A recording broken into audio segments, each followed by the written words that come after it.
All right, we should be back at it, back in the building. Y'all know what to do this Wednesday morning on Hump Day. Do me a favor, drop a 1 in the chat if you can hear me. Drop a 1 in the chat if you can see me. We about to get into it. It's gonna be a great show, and I'm happy to see all of y'all on this Wednesday afternoon. As we should say, welcome to another YouTube live stream and another episode of the ClassE morning show in the afternoon. We'll call it the ClassE afternoon show. Maybe we should just call it the ClassE show. I don't know. Welcome, y'all. I am your host, ClassE, at patreon.com/ClassEbeats. By the way, the link is in the description as well as in the pinned comment into chat. On today's show, we may be talking about a few things y'all haven't heard of. Specifically talking about NBA superstar Kawhi Leonard and Steve Ballmer, the owner of the Clippers, the Los Angeles Clippers out there in California. They're facing some legal troubles, and this isn't the first time that they've been facing legal troubles. Now we've got an official lawsuit we're going to be going over and reviewing and figuring out what's happened with this fraud scheme that they're being alleged of being involved in. We also got some updates when it comes to Letitia James. I know y'all are excited about that. And then, of course, we'll find out what is going on with the Sandra Birchmore situation and a police officer allegedly blaming this poor child. I'm going to try and keep it together. If y'all been on the show before, you know how I feel about crimes against children, and it's hard for me to be objective in those cases, but we'll get into it. Before we do, I've got to say what's up to the people, man. Shout out to everybody that's in the building. So good to see you all in here. Of course, we've got my awesome, amazing Amy is up in this thing, doing what she always does, what she does best, and that's be amazing. We got Les Cleaver in the building. A Fitz is in here. The big dog, Jay Money's in the building. Jay Buckmaster. We got all the Jays in here. Kara Hampton, good to see y'all this afternoon. We got Spring Flowers in here as well. I see Mary over there too, holding it down. We're gonna go ahead and get right into it, especially since it's getting later on in the afternoon. I know some of y'all are getting ready to enjoy lunch. If you're on the West Coast, you actually may even be just getting up. So shout out to the West Coast gang. Good to see y'all in here. We're going to go ahead and get right into it. But I do have a favor to ask. If you haven't yet, please make sure you like the video on your way in. All right, likes are free. It helps the channel continue to grow. It lets the algorithm know you guys are having a good time over here, and it shares the video, the channel, and the live stream out with more people. Also, if you're feeling extra generous, you can share the video as well. You click the share button. It's got an arrow curved and pointing to the right. It'll allow you to share the video to Facebook, Instagram, X, any social media platform that you use, and you can even send it in a text message and let your group chat and your friends and family know we're going to be hanging out here for the next hour or so. All right. And then last but not least, I will be giving a special thank you to anyone that sends in a super chat. So thank y'all for going the extra mile and showing some love. Les Cleaver is in here with the 5 bomb and says, happy hump day. I pray everyone had and got a good night's rest. For those burning the midnight oil, find time for a nap. See, thank you. I said this to somebody who needs to take a nap in here. I won't be naming any names. Amy. May God give you rest in all that you do. Thank you, Les Cleaver, for the continued love and support. One of the hardest working dudes I know out here reminding us to take a rest. Thank you, Les Cleaver. I appreciate the support. We've got Mary in here with the 2 bomb. She says, morning fam, back home safe and sound. Thank you for your thoughts and prayers, maybe? I'm not sure what the YT means, but thank you for letting us know that you made it back, Mary, and I'm glad you made it back safe and had safe travels. We got Spring Flowers in here with the 5 bomb, says, have a good afternoon, ClassE and friends. Thank you for the continued support, Spring Flowers. I appreciate it. We've also got John Barth over on the Cash App. Shout out to John. He just dropped the 3 bomb and says, great channel, showing some love. It says your YouTube show. Sorry. Oh, okay. It got cut off. That's why I was like, huh? She said, thanks for your YouTube show. Thank you for being here, Mary. And then, of course, we've got my awesome, amazing Amy with the cake super chat, the super sticker reminding me to make sure I get something to eat for lunchtime, even though it's well past lunch and I haven't eaten. And that she has the cakiest cake in the building. Thank you for the cake, Amy. I always appreciate it. And the cake is absolutely amazing. So thank you so much. And she says, you let me nap? Nah, probably not. Shout out to Amy. Well, just do the best you can while we're on the show. All right. Again, Amy's reminding y'all to like the video. We're going to go ahead and get into it because we've got a lot of topics to cover. I know I need lunch, but I'll eat later. It'll be okay. Lunch will always be here. So we've been covering what's been going on with this entire Letitia James, James Comey, everybody's involved situation. Letitia James has been going back and forth with the Department of Justice, saying these claims and this indictment brought against her had no weight to it. She didn't understand why this was happening and what she's being accused of. She's innocent of. Now, on this channel, y'all know, if you're new here, you will know now that we believe innocent until proven guilty. So Letitia James, she came out and she said, the first thing I want to do is I want to say that President Trump appointed this attorney only to go after me, James Comey, and some of the others. And now the U.S. Department of Justice is clapping back and they're telling Letitia, no, Letitia, you're not going to say that because Miss Halligan is here for a reason. She's here to do her job. And that's exactly what we're doing. So we're actually going to get into their response, the response from the Department of Justice here shortly. But let's get a little update from CBS News and find out what's going on here with Letitia James and James Comey. And we have an update to the criminal cases of former FBI Director James Comey and New York Attorney General Letitia James. The Justice Department is denying claims from the two, alleging that the prosecutor who pursued their cases was unlawfully appointed and needs to be removed. James and Comey argue Lindsay Halligan had no authority to bring their individual indictments. Comey is accused of obstruction and lying to Congress, while James is accused of mortgage fraud. Both of them have pleaded not guilty. Now, joining us live is CBS News Justice correspondent Scott McFarlane. Scott, federal prosecutors are pushing back on another one of Comey's claims as they also disclose new evidence in the case. What can you tell us about that? Prosecutors are trying to keep these very high-profile, very controversial prosecutions alive, to keep them from being dismissed. There are two different jets on parallel runways at they this won't point. Get dismissed. The case of former FBI Director James Comey and the case of New York Attorney General Letitia James. Same prosecutor, same district, the Eastern District of Virginia, but both are making the same argument as they go down their parallel runways. They're arguing that Lindsay Halligan, the U.S. attorney, was not lawfully appointed to the position by the Trump administration, and therefore, because Halligan's name's on the case should collapse and be dismissed. It should be a seismic development in all of these legal dramas. The Department of Justice overnight has argued that Halligan was, in fact, lawfully appointed. They make a series of arguments as to why, including a new designation from the Attorney General herself, Pam Bondi, that Halligan is her special prosecutor for these cases, the Comey and the James case. This is all going to come to a head in a federal hearing, and that's when these two jets hit on the same runway for a short while, because they're going to join forces in an argument over this matter of whether Halligan is lawfully appointed in a hearing November 13th. That's a week from Thursday, if my math is correct, at the federal courthouse in Alexandria, Virginia. That's going to be interesting. See what happens with that one. And Scott, I want to pivot to crypto mogul Sam Bankman-Fried. He's in court today. He's challenging his 25-year prison sentence. So yeah, shout out to Sam. We're not worried about that. He's going to figure it out. So again, we hear from the background that Letitia James and James Comey, they're basically making the same argument that the prosecutor in this case was unlawfully appointed and that these charges and this indictment shouldn't have never been brought against each of them.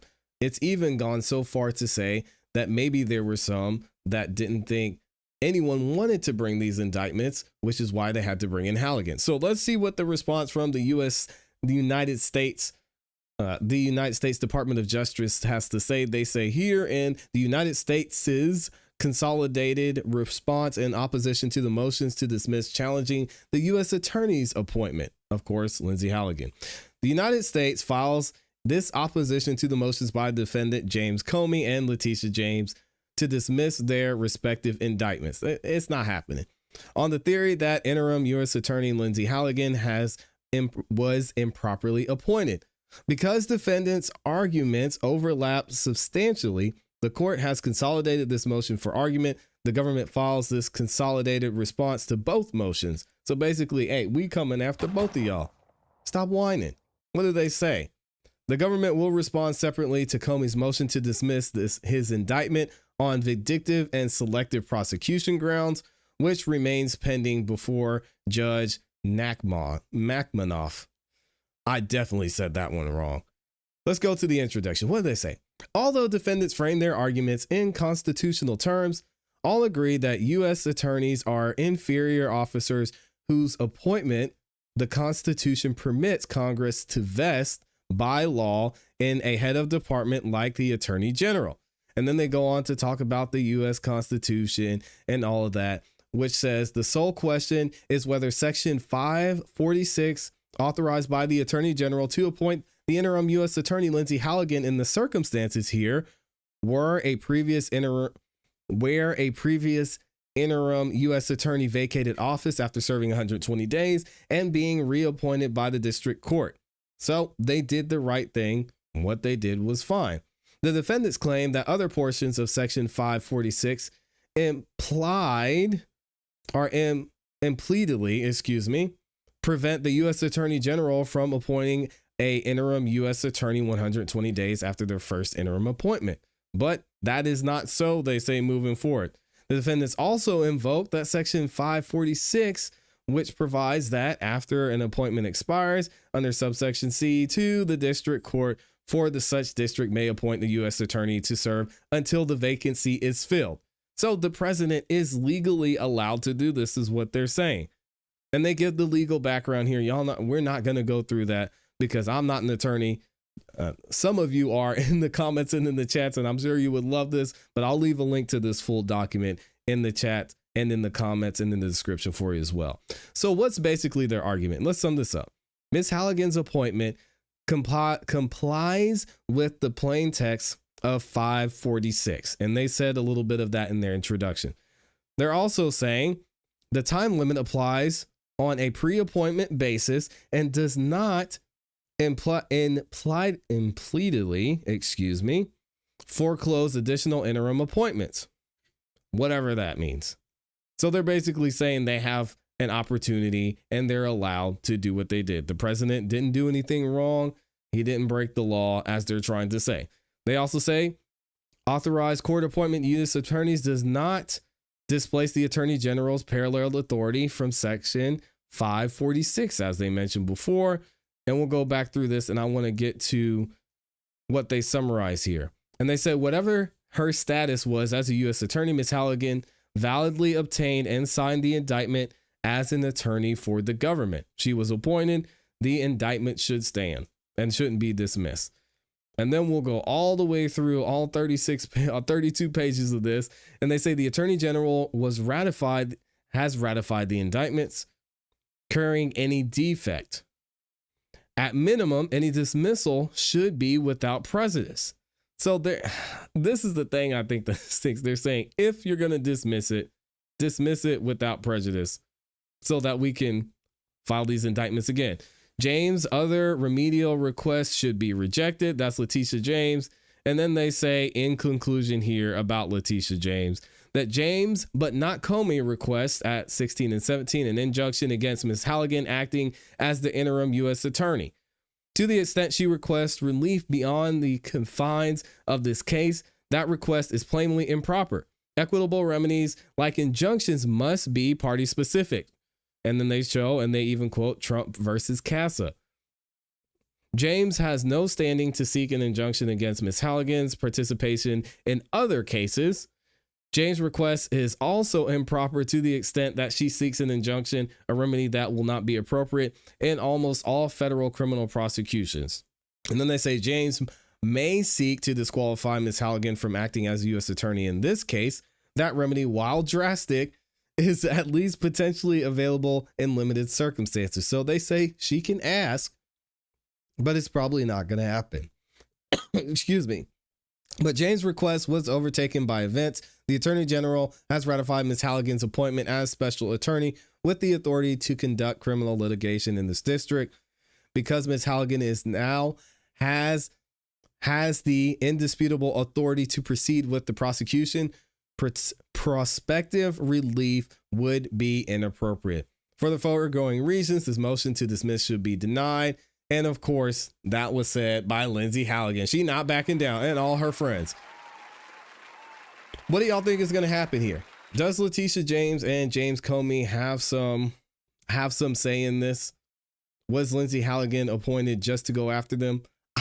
I actually believe somewhat that seems to be the case, but is it too much of a point for them to be able to say she should be removed, or these indictments can't stand because of the way she was appointed? I want y'all to let me know what you think in the comments and in the chat. Shout out to the gang in here. All 8,000 of you. I appreciate everybody that's in the building. They're not backing down. I don't blame them. Shout out to everyone who's over here on their lunch break too. And y'all telling me I need to eat lunch. Yeah, we'll get to lunch eventually. Shout out to Kara Hampton's in the building. Good to see you. Les Cleaver is over here on this lunch break too. We'll get to lunch eventually. All right. Lunch is somewhat overrated. If you have a strong breakfast, I mean, is lunch really necessary? I don't know. Y'all let me know what you think. We're going to go ahead and keep it moving right along because I know y'all want to hear what's going on with this Sarah Birchmore situation. This entire Sarah Birchmore case is sad. I'm going to give you guys a little bit of a background here shortly. Let me get some of this cough deterrent before we actually get into it. But this entire Sarah Birchmore case is so sad because now we've discovered and are finding out more information when it comes to Sarah Birchmore. There have been a lot of officers who are not only involved in her being just treated so poorly before and during this entire situation took place. There's obviously an officer who was indicted for her deletion, her murder. Let's just say it. He murdered this poor girl. And they recently updated the indictment to include that he murdered the baby she was pregnant with because they then found out she was pregnant and she was pregnant with the baby boy. The indictment was recently updated. Now we're actually going to hear from a police officer that was involved not in the death of Sarah Birchmore and the baby, but he was involved in things that happened leading up to this. He's now disgraced, lost his job, and has been just totally painted in a bad light in the media. And in my opinion, rightfully so. Y'all will hear about it here. And there was actually a hearing where he got to speak. We're going to hear his thoughts are on Sarah Birchmore and what happened here behind the scenes. Here we go. Stoughton's former deputy police chief who says Sandra Birchmore propositioned him for sex. You're talking about Robert Devine. He made the allegation in just released post-commission testimony as he tries to get his law enforcement certification reinstated. My family has had to deal with this. I've had to deal with this. I've had to remain silent for the last 3 years. And that's why I pushed for this. I don't need this piece of paper. It's not about a piece of paper for me. It's my name. Meanwhile, another decertified Stoughton cop, Matthew Farwell, is accused of murdering Sandra Birchmore to hide a pregnancy. She was in the town's Youth Explorers program and allegedly had a sexual relationship with Farwell, as well as his twin brother, William, another cop. Devine is also accused of having an inappropriate relationship with her. So let's bring in NBC 10's Colton Bradford now. Colton, tell us a little bit more about this new testimony. So, Glenn, it's important to note that Robert Devine is not criminally charged with any wrongdoing in the Birchmore case, but his post-commission testimony, it could be used by the man who is, that is Matthew Farwell. Devine describes Birchmore as sexually promiscuous and untrustworthy. He says her family life was troubled. The former cop didn't believe Birchmore when she referenced sex with Matthew Farwell. And his testimony is putting scrutiny on the young person that federal prosecutors say is the victim. And again, it's alleged that they had been in contact and had been talking since she was 14, 15. And they're going to say she was promiscuous. Come on, man. What she said to me was, when she was propositioning, Matt and Billy like it. She said that one time. Like what? I assumed she meant like sleeping with her, but I also didn't believe her when she said it. Why not? Because she lied about everything. Devine's testimony, this was recorded back in July. The post-commission made it public last week on YouTube with redactions. The commission is responsible for police standards and training. Robert Devine is now an attorney. He told the commission even if he gets his law enforcement certification back, he won't use it to be a cop again. He only wants to clear his name. The final decision on Devine's certification could come as early as this month. All right, so now let's get into more information about what he's saying from News Nation over here.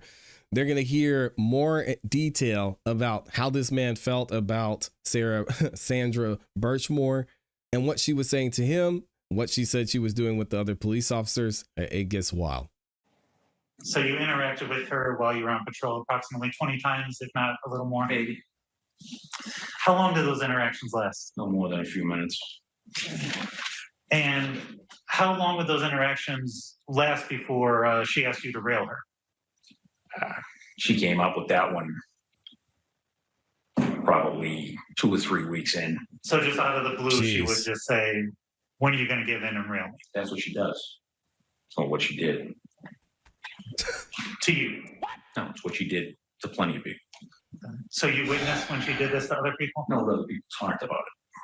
Who are these other people that talked about it? Just people around the station, you know, would say things that she would say, inappropriate things to people that she would everything else. I mean, no one told me she directly propositioned them, but that she would say things that were out of bounds. But you Come acknowledge on, that she man. had told you that she was having a sexual relationship with Matthew Farwell?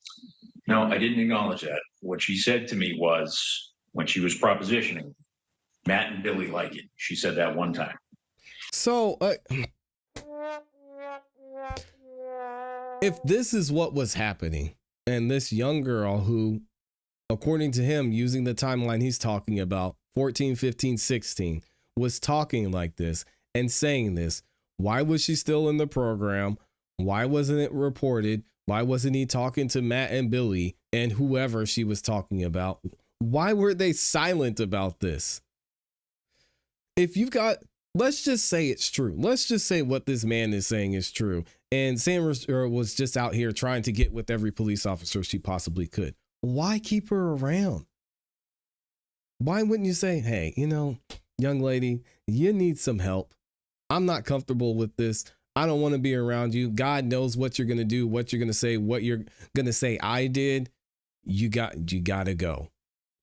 If all of this is true, why did officer on top of officer on top of officer not say anything, not report it, and still have her there? This does not make any sense to me. And it's disgusting, to be honest. I assume she meant like sleeping with her. That's what she said to me. So she did have intimate conversations with you. That was the one thing she ever said about them. Come on, man. Did she say that stuff about anyone else? No. So it was just Matthew and Billy Farwell? Well, she said Matt and Billy. I assumed it was Matthew and Billy Farwell. But I also didn't believe her when she said it. Why not? Because she lied about everything. Okay, so why would... I'm trying to be objective about this, guys. When it comes to crimes against kids, it's just different for me. If you have a kid that's saying this, talk to her parents, remove her, get her help, get her therapy. You're at the freaking police department. Have somebody talk to her. Something. You're just going to be like, yeah, that's just Sandra lying, saying she wants to smash.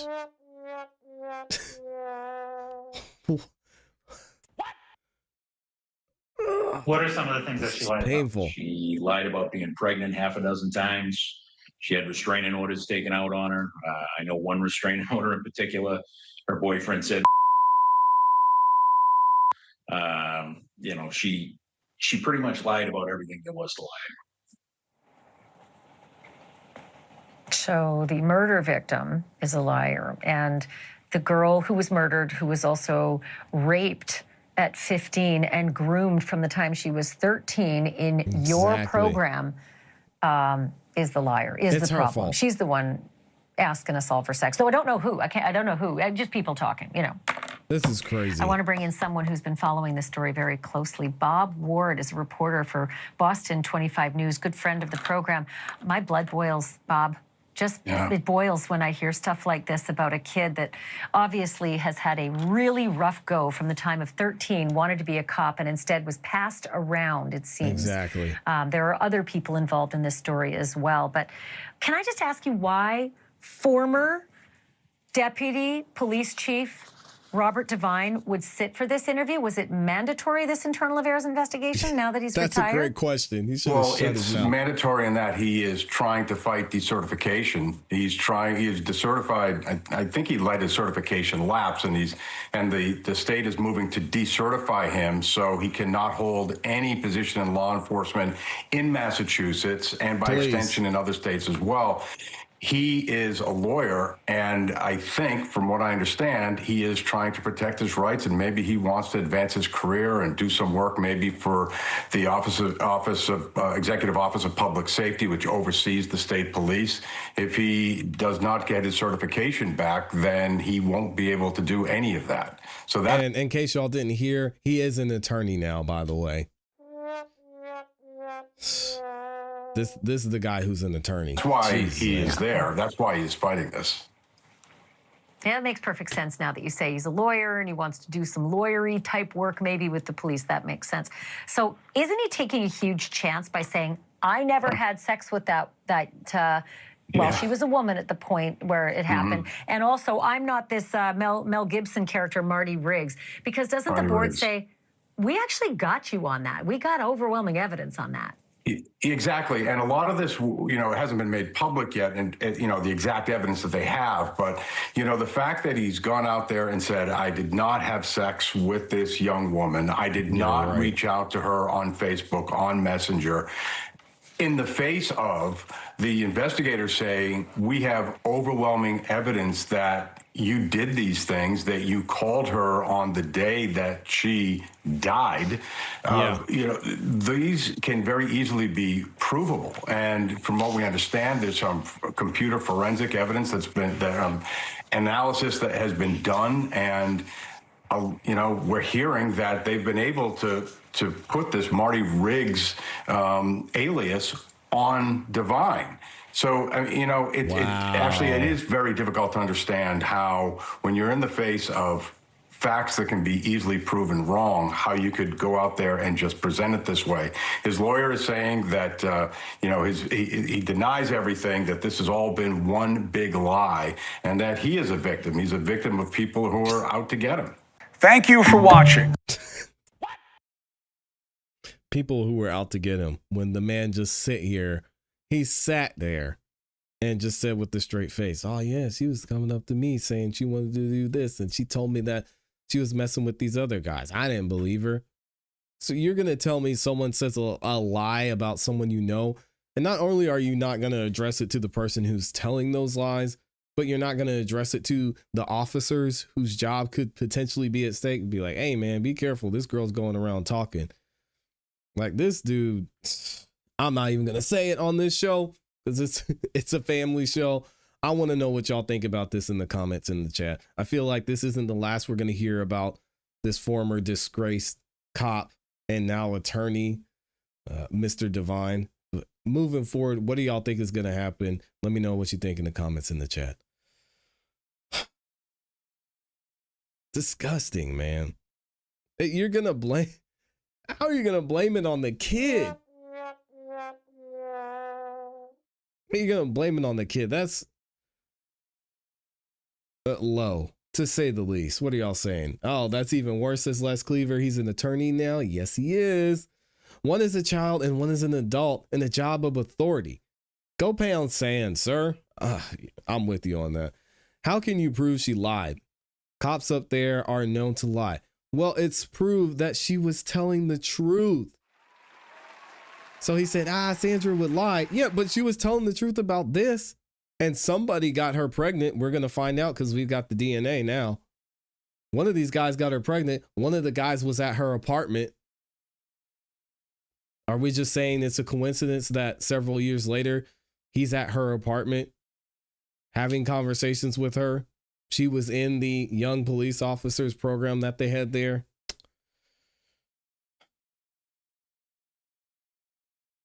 Now I'm ready for this trial because I want to see these guys get buried for what they did to that poor girl. 13, 14, 15. Insane. I was about to ask, do they have the DNA on the baby? They absolutely do. And it's going to come out. We're going to hear about it. Man, it's wild. Absolutely wild. Let's get Adam Silver back up here. We gotta switch gears a little bit. Can't do too much on that topic because it just makes me so upset. Yep, they've got a lot of DNA. And they've got video from what happened at Sarah Birchmore's apartment. We'll get into that at a later date. But if you haven't heard, there is some craziness going on in the NBA lately. You already know, we've talked about it here on the channel, what's been happening with the NBA and what's been happening with this entire gambling scheme involving Terry Rozier, Scary Terry, involving Chauncey Billups, Damon Jones. But now it looks like we have some more drama with Steve Ballmer, the owner of the Clippers, and one of his star players, Kawhi Leonard. Now, before we get into the main topic, which is some breaking news, we're going to talk about and rewind a little bit to something that happened in September. It was alleged that Kawhi Leonard and Steve Ballmer were involved in this scheme to actually get Kawhi Leonard some more money so he would stay playing for the Los Angeles Clippers. Now, many of you know how the NBA is structured. If you don't, I'll explain a little bit. The NBA teams, they have a salary cap. And once you go over the salary cap, you cannot pay people anymore. If you do go over the salary cap, then you have to pay certain, I'm not going to get into the details. You have to pay certain fees. There's aprons involved. It all gets really messy. But essentially, you want to stay under the salary cap. You pay players a certain amount, and then that's what they get. Now, players get money, and they get other money through endorsements. They get money through signing with other companies. They get money through other businesses. And it was alleged that Steve Ballmer, he set up this fake company and actually paid Kawhi Leonard endorsement money through that, basically to get by not being over the salary cap of the NBA. It's going to be a lot better explained here by Fox 11 News in LA. So y'all check this out. And then we'll fast forward and talk about what's happening with this new lawsuit against Steve Ballmer. Here we go. There's a strange story making the rounds today. Investigative journalist Pablo Torre of The Athletic alleging on his podcast that Kawhi Leonard was paid $28 million by a tree planting company for a no-show job that allowed him and the Clippers to circumvent the NBA salary cap. The Clippers are denying the story, but the league will be investigating. The company, known as Aspiration, is said to have gotten off the ground with the help from Clippers owner Steve Ballmer's $50 million investment. But its co-founder recently agreed to plead guilty to defrauding investors out of almost $250 million. In a statement to the LA Times, the Clippers say neither Ballmer nor the team subverted the cap, and they ended their association with Aspiration years ago. No comments so far from Kawhi Leonard. All right, so that's what happened there. Allegedly, the NBA is still investigating. And if you look at this article from Fox Sports, they explain a little bit more of how this could have potentially been done. The Clippers finally released a statement about what happened with this Kawhi Leonard payment that he received. So the LA Clippers released a statement following a revelation from Pablo Torre that star forward Kawhi Leonard signed a $28 million endorsement deal with the fraudulent tree planting company funded by $50 million from team owner Steve Ballmer. So he basically said, hey, I'll give y'all $25 million, or I'll give you $22 million. I'm going to give you an extra $28 million, and that 28 needs to go to Kawhi Leonard. I got to keep him on the team. It was a no-show job to help the Clippers circumvent the NBA salary cap, allegedly. Neither Mr. Ballmer nor the Clippers circumvented the salary cap or engaged in any misconduct related to Aspiration. The Clippers said in a statement to The Athletic, any contrary assertion is provably false. The team ended its relationship with Aspiration years ago during the 2022-2023 season when Aspiration defaulted on its obligations. Neither the Clippers nor Ballmer was aware of any improper activity by Aspiration or its co-founder until after the government instituted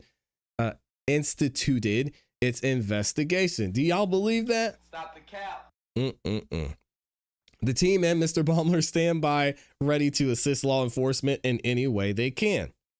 Crazy thing with the Clippers, there's already been someone who's had the team taken away from them when it comes to Clippers ownership. All right, y'all remember Mr. Stern?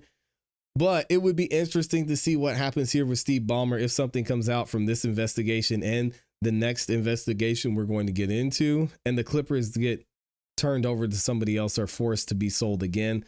That would be wild. If the reporting of Torre turns out to be accurate and the Clippers did circumvent the salary cap, the punishment per the current collective bargaining agreement in the NBA would involve a fine as much as $4.5 million. Steve Ballmer is a billionaire. He doesn't care. The loss of a first-round draft pick and the voiding of Kawhi Leonard's contract. It is what it is. At the heart of this story in the company, Aspiration, which received $50 million from Ballmer, filing for bankruptcy in March and reportedly still owned Leonard $7 million. Excuse me. That's because Leonard is listed as the manager of the corporation, KL2 Aspire LLC, which is among the creditors that Aspiration owes money to. Aspiration was since faced legal allegations of fraud. Kawhi Leonard signed with the Clippers in 2019 after winning the NBA Finals with the Toronto Raptors the previous season. He signed a 3-year, $153 million extension with the Clippers in January of 2024 and has signed 3 contracts with the franchise. The second one being a 4-year, $176.3 million extension in August of 2021. The 34-year-old Leonard is a 6-time All-NBA honoree and a 2-time NBA Finals MVP. Last season, okay, we don't care about that. Kawhi Leonard is Kawhi Leonard. So what is happening now, you're all wondering? Well, let's hear from the man himself, the man who first broke this investigation into Kawhi Leonard, the Clippers, and Steve Ballmer. He has another update for us with this new lawsuit against Steve Ballmer. Shout out to Pablo Torre. I'll leave a link to this video and this short in the description. Here we go. So the thing that I'm going to show you right now is a new lawsuit filed in Los Angeles against Clippers owner Steve Ballmer. And it was filed by 11 Aspiration investors who allege that Ballmer used the company, which is now called Katona, to, quote, secretly funnel millions of dollars to star NBA player Kawhi Leonard, paying him more than allowed by the NBA's salary cap rules. You're seeing screenshots from the complaint in this video right now. They go on to say, quote, Ballmer was complicit in and aided and abetted co-founder Joe Sandberg's fraud for his own self-serving purpose to evade the NBA's salary cap. Ooh, Kawhi Leonard, man. Laughing all the way to the bank. This guy is getting that money over there in LA. Hey, shout out to him if this is the case. The lawsuit goes on to say, quote, plaintiffs would not have invested and or kept their investment in Aspiration if Ballmer and Sandberg had disclosed the true nature of Ballmer's investment. And I just spoke to Aspiration investor Skip Miller, who provided a statement. Skip Miller is the plaintiff's LA-based counsel, as well as somebody who had money with the company. And what he tells Pablo Torre finds out is that, quote, a lot of people have been hurt here. This lawsuit is being brought to recoup their losses. We look forward to our day in court where everything will be aired out and justice will be done. And the lawsuit says, in particular here, quote, the full extent of Ballmer's transfers of funds will be ascertained in discovery. And so I'm going to put a link to my newsletter at the bottom here for more. You can get a PDF of the lawsuit, and this is just beginning. Yep, and shout out to Amy. She actually got the full lawsuit for us. We'll be going over that in a second. But what do we have here from Pablo Torre? He lays it out and says Clippers owner Steve Ballmer has been sued by 11 Aspiration investors who allege Ballmer used the company, now is named Katana, to secretly funnel millions of dollars to NBA star Kawhi Leonard, paying him more than allowed by NBA salary cap rules. What does it say in this indictment? We'll get into the lawsuit shortly. The arrangement was that Ballmer would be an investor in Katana, and in return, Ballmer would use Katana to secretly funnel millions of dollars to NBA star player Kawhi Leonard. These funds would be channeled through Katana to Leonard so that Ballmer could induce, or I guess they meant to say induce. That's a weird way to say it. Induce Leonard to re-sign with the Clippers by covertly paying him more than allowed by the NBA's salary cap rules. Also, it served Ballmer's interest in getting money or extra money to Leonard so he could circumvent the salary cap, beat out the competition, and re-sign the team's superstar player. Ballmer was complicit in and aided and abetted Sandberg's fraud for his own self-serving purpose. Ballmer publicly endorsed Katana and infused over $50 million into the company. Absent Ballmer's support, Katana could not have sustained the fraud set forth herein. So basically, they couldn't afford to pay Leonard, and he just made this and built this, allegedly, so he could pay Kawhi and convince him to stay. Plaintiffs would not have invested and or kept their investment in Katana if Ballmer and Sandberg had disclosed the true nature of Ballmer's investment. Ballmer thus supported and participated in Sandberg's fraud. Sandberg and Ballmer never disclosed the truth about Ballmer's investment in support of Katana. Sandberg and Ballmer never disclosed to the plaintiffs that millions of dollars Ballmer injected into Katana were meant to allow Ballmer to funnel compensation to Kawhi Leonard in violation of NBA rules and keep Katana's failing business afloat financially.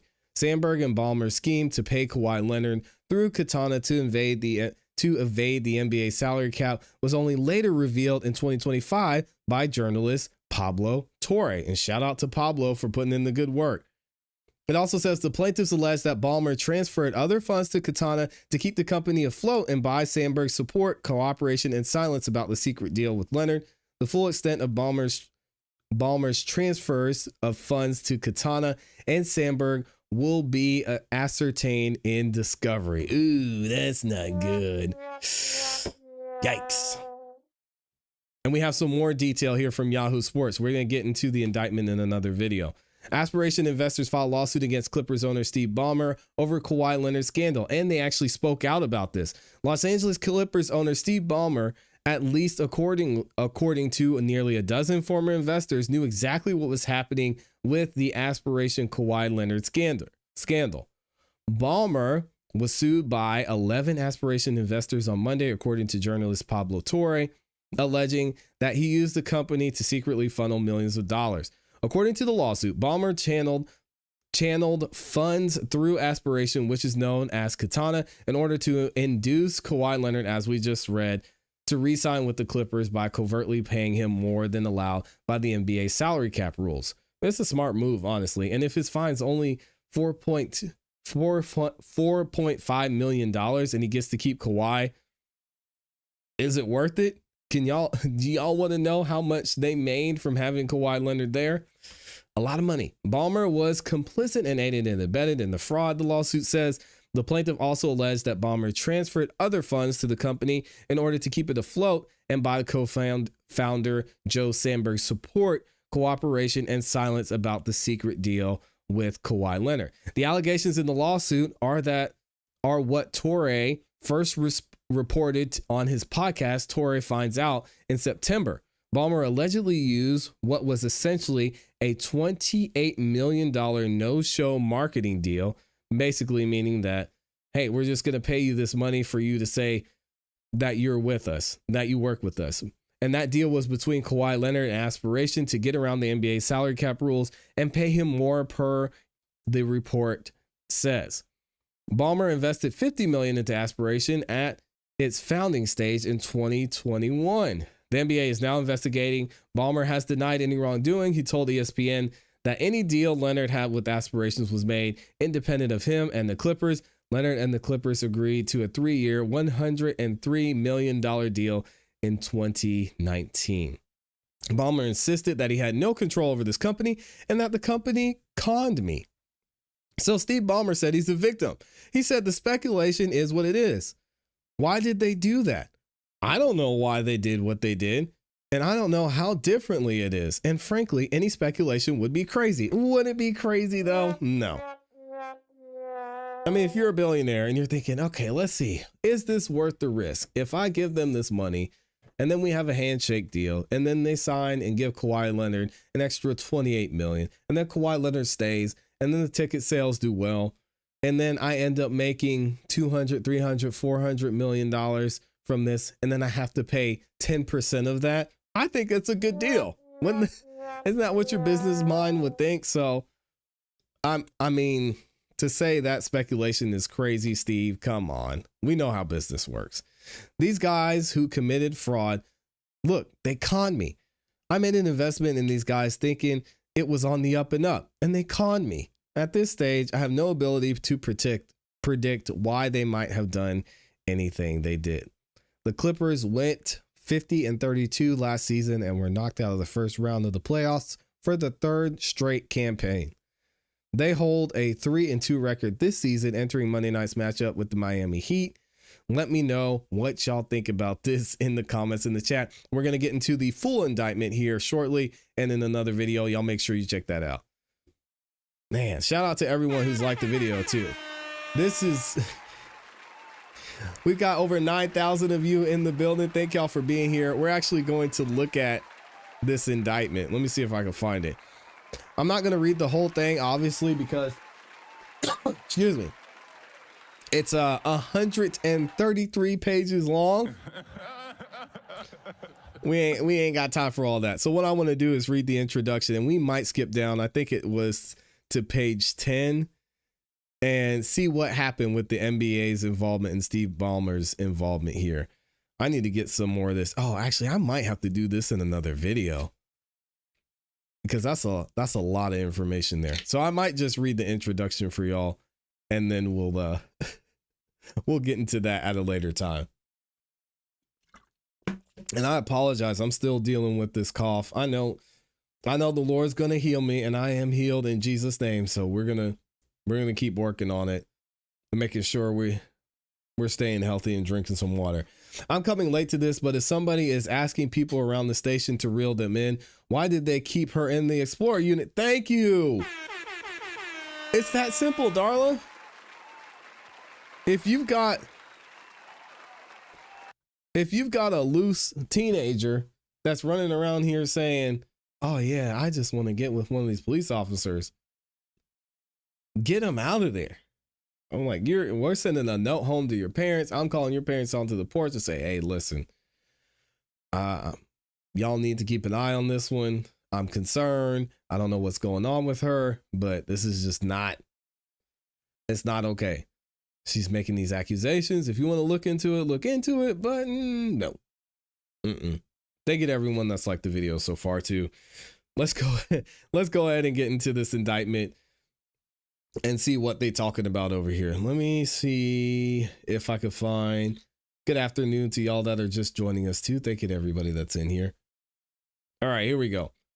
So check this out. Now that we know what's going on with Steve Ballmer and Kawhi Leonard with this entire aspiration situation, we're going to get into the actual lawsuit here, and we're going to find out what was going on behind the scenes, how Steve Ballmer gave this company, Aspiration, $50 million, and then Kawhi Leonard somehow magically got $28 million of that.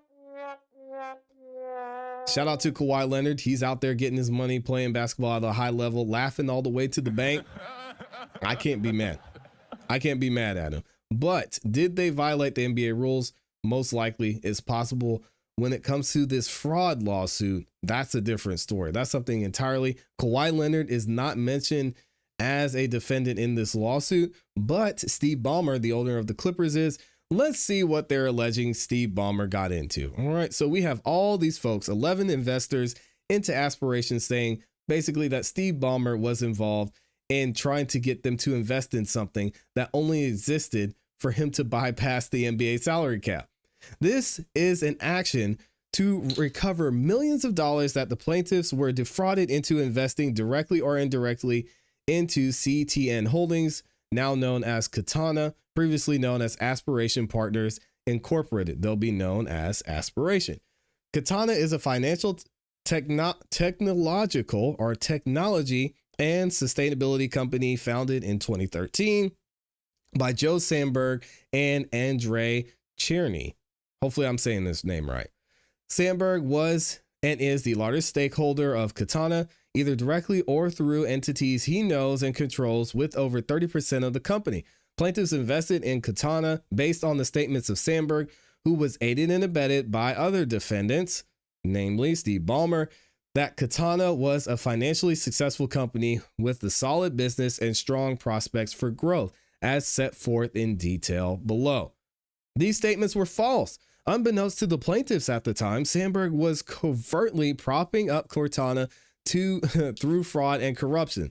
Katana was a house of cards. Sandberg not only made false statements, but engaged in multiple fraudulent schemes as detailed herein. By 2021, Katana was running out of money and needed a deep pocket benefactor, and along came Steve Ballmer. Here we go. Sandberg made a crooked deal with Ballmer, the billionaire owner of the NBA's Los Angeles Clippers, to provide financial support and promote Katana to investors such as plaintiffs. So he could say, see, We're generating $50 million a year. We're doing great. It's amazing. We've got Kawhi Leonard over here. He's the guy. He's our guy. We're going to put him on our letterheads. We're going to put him on our billboards. Look how successful we are. All the while, Steve Ballmer allegedly was the one who was behind it, and they weren't generating this. This is going to get bad. The arrangement was that Ballmer would be an investor in Katana, and in return, Ballmer would use Katana to secretly funnel millions of dollars to star NBA player Kawhi Leonard.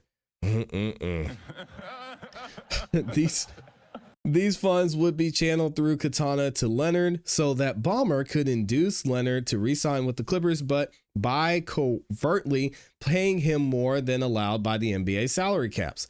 Sandberg and Ballmer worked together to make Katana appear to be a successful company backed by Ballmer, who is one of the wealthiest people in the world, worth over, got to take a breath before this, $150 billion. Wow, that is a lot of money. With Ballmer's knowledge, support, and assistance, Sandberg and Ballmer promoted Katana to lend legitimacy to Katana's operations, and Ballmer publicly endorsed Katana. This enticed investors like the plaintiffs, 11 of them, to entrust in and keep their capital in Katana and help hide the rampant fraud occurring at the company. Steve Ballmer, as many of you may know, was very heavily involved in the early days of Microsoft, which is one of the reasons why he was able to gain and come to his wealth that he's achieved now. It's also served Ballmer's interest in getting extra money to Kawhi Leonard so he could circumvent the salary cap, beat out the competition, and re-sign his team's superstar player. Ballmer was complicit in and aided and abetted in Sandberg's fraud for his own self-serving purpose. Ballmer publicly endorsed Katana and infused over $50 million into the company. Absent Ballmer's support, Katana could not have sustained the frauds set forth herein. Sandberg's scheme also included borrowing millions of dollars using phony financial statements and artificially inflating the value of Katana. Can't be doing that.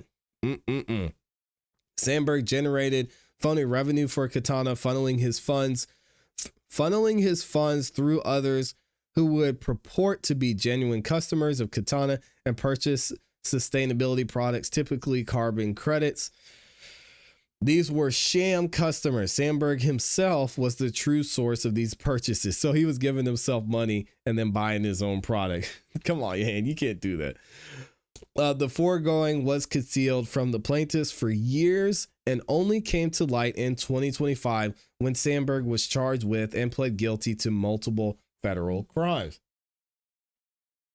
None of this was disclosed to the plaintiff when Sandberg induced them to invest or afterwards. Sandberg hid his wrongful activities and the true state of Katana's business from plaintiffs and concealed his scheme. Had plaintiffs known what was going on, they never would have invested or maintained their investments in Katana. Yeah, he was baller, literally. That's a great way to say it. Sandberg was assisted in misleading plaintiffs by the other defendants who covered for Sandberg, keeping his fraudulent activities in the dark. They protected Sandberg, silenced whistleblowers, shielded Sandberg's activities from oversight, and deflected anyone who sought to investigate what he was doing. As such, they aided and abetted Sandberg's wrongdoing for their own self-serving purposes. Because of defendants' cover-up, Sandberg's activities only came to light this year in or about March 2025. Sandberg was charged with federal crimes and arrested, and in October of 2025, he pled guilty to the charges. In 2025, defendant Al-Husseini, a director of Katana, also pled guilty to criminal fraud. Katana declared bankruptcy and is no longer operating. Dang. Attached here too, as exhibits A and B respectively, are copies of Sandberg's plea agreement and the Department of Justice's announcement of the plea agreements. The plaintiff's investments in Katana have been rendered worthless. Through this lawsuit, the plaintiff seeks to recover their losses. Now, we're going to go through in another video and look at exactly what happened, because if you go down here to the factual allegations. It talks specifically about Steve Ballmer's involvement, how he set things up, and how he used the Clippers, seemingly, allegedly, as a way to help not only Katana get off the ground, but to get Kawhi Leonard in the door as well. Let me know what y'all think about this in the comments in the chat. It's not looking great for Steve Ballmer. I wonder what's going to happen with Kawhi Leonard, because what the NBA said, if he did violate part of their collective bargaining agreement, not only could he get fined $4.5 million, but Kawhi Leonard's contract could be void. So it'll be interesting to see what happens there. Let me know what y'all think in the comments in the chat. Yeah, shout out to Sakir. He said balling literally. It's wild out here. Thank you to everyone who supported. I'm going to let y'all get out of here and set y'all free. Thank y'all so much for being here and hanging with us. All 9,000 of you. If you haven't yet, please make sure you like the video on your way out. Likes are free. Helps the channel continue to grow. And I appreciate every single one of you that have done that. Thank you to everyone who went the extra mile and supported with the super chats as well. Les Cleaver, Mary, Mayflowers, Spring Flowers in there. I don't know why I said Mayflowers. And of course, my guy, shout out to John B over on the Cash App, and the beautiful, amazing Amy Ian here. I appreciate y'all. We're going to be back tomorrow with another episode. Make sure you tune in for that.